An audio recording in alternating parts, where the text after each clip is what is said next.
of one of the persons that belonged to the Garinagu group Okay. of people. Okay. Um, so, and another thing too, which makes it, sometimes people get confused with it is because, you use the Garifuna as a singular, and you also use it to make reference to the language. Uh-huh. So it's really, and when it comes to Garinagu, sometimes people say, what is the relationship of that now with, Uh-huh. Garifuna, because, but one thing that has happened is that, at least here in Belize, is that has become more of the common term used to make reference to whom are at one point mainly known as Black Caribs, Uh-huh. because of the stigma, that the English had, somehow, put onto Garinagu people so as to maybe get more groups of people against the Garifuna people. Because one of the things that actually happened was that during the time that the Garinagu people were in St. Vincent, it was both the English and the French that had actually inhabited that island along with the Caribs. Uh-huh. And so it was later that that we had, Africans coming over to St. Vincent. Yeah, and it was because, they were coming from Africa intended to be slaves. They capsized near St. Vincent and they escaped onto the island. They were accepted there, and that happened in about 1635. And, so the Africans, they intermarried with the Carib Indians, and so came about, the Garifuna race. But at that time, well, that the situation in the Caribbean was that of, European dominance, was the focus of European people. And, so there, the English became very ambitious. Because really before that, the Garinagu people were harmoniously interacting with the French. They did a lot of trades, and even to the extent that the numbers in Garifuna, they reflect the French language. There are some of the numbers that are exactly the same.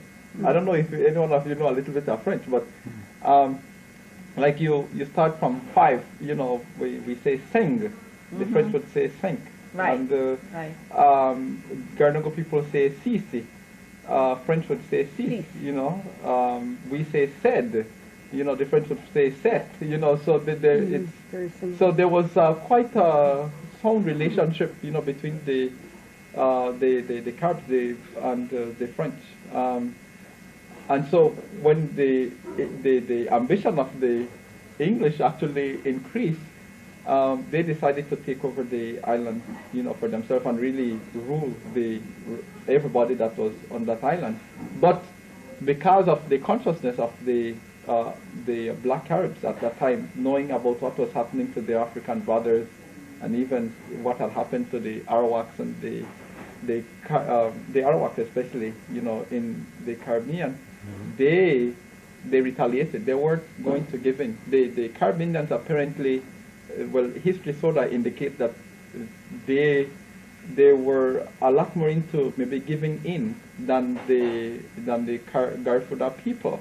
So the Garifuna people, they just, they set up themselves to be able to fight back and not be put into into slavery. So, there was a long-term, the plans had been in place for some time, so there were really great tensions on St. Vincent, and the time came that, it was quite clear that this was the intention. And so the Garinagu people, they went out into the mountains, and they got involved with guerrilla warfare. They would come out in the night and attack, and, there was a lot of confusion on the island. But soon, according to history, there was, a traitor that actually get to expose the positions, of the Garinagu people, and it was in that manner that the English they used greyhounds, to hunt down, the Garinagu people from where they were, and so they were exiled from St. Vincent in about 1795. So they were brought onto Rotan, And well, the Garnaga people really like, to be where rivers are, and river and sea. They, wherever there is an estuary, that would be their ideal spot, to live. So they moved off from Rotan, and they got onto mainland Honduras, where now we have most of the Garnaga people really? living. We have about 44 communities of Garnaga people in Honduras, and about 100,000 in population. But the struggles that the English had with the Garnaga people apparently led them to spread propaganda, some form of propaganda for other groups to get against them. And this was something that was strongly used here in Belize. And so even now, you can find some tension, between, the Garnaga people and Creole people, whom are both really African in origin. But there are those tensions. It's, really reflecting the past. We're definitely overcoming that because there's a lot of interaction, between the Garnaga people and the Creoles. Belize is just a mixture of, people, races. So that's the, and so, this term, Black Carib, it was actually distinctly refuted by the Garnaga leaders here, in Belize, because, it was quite clear that it was a propaganda to belittle, the...